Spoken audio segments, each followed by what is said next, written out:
देखी भैया नवरात्र के महीना बा लइका गुहार लगावता माई के बुलावता कौना भाव में बुलावता गीत के माध्यम से सुनी जा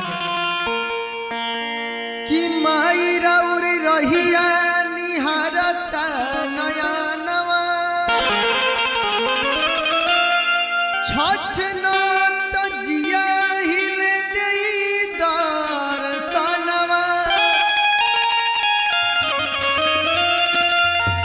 अचरा के छैया और हादाई मैया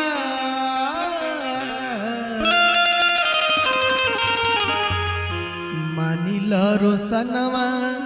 के एक ही कहाना लइका कहता कि आवे के परिए मैया कि आवे के परी तुहरा आवे के परी तुहरा आवे के परी जब आंगन में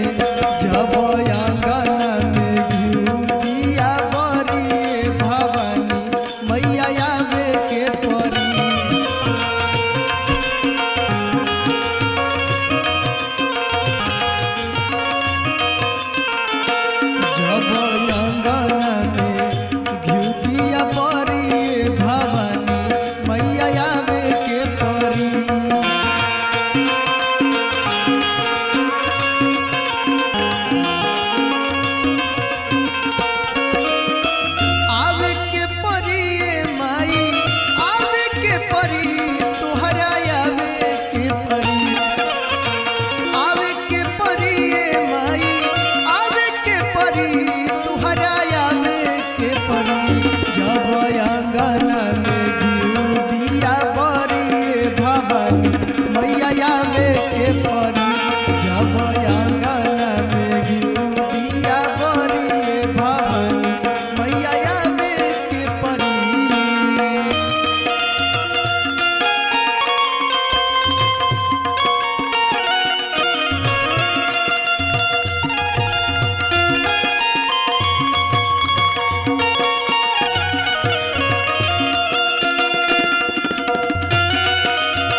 लइका कहता बिच अंग नैया मैया भइले बानी कलसा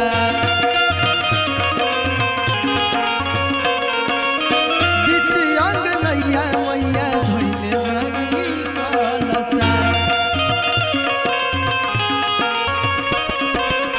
पूरा परिवार तो से लवले बालसा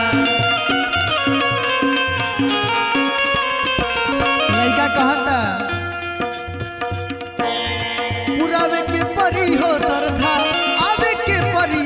तोहरा आवे के परी पुरावे के परी हो श्रद्धा आवे के परी तोहरा आवे के परी जब आंगन में जब छाती पकलस बलका धरिए भवानी मैया आवे के परी जब आंगन में घिउरिया बरिए भवानी मैया आवे के परी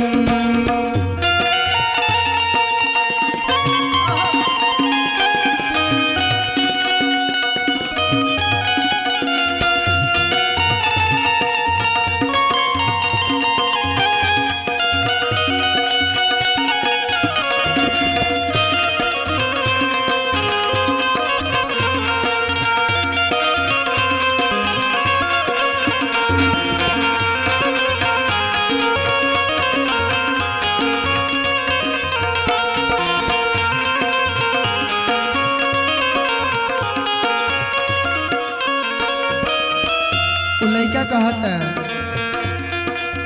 सेवा में हाजिर बाटे तना मन हमार हो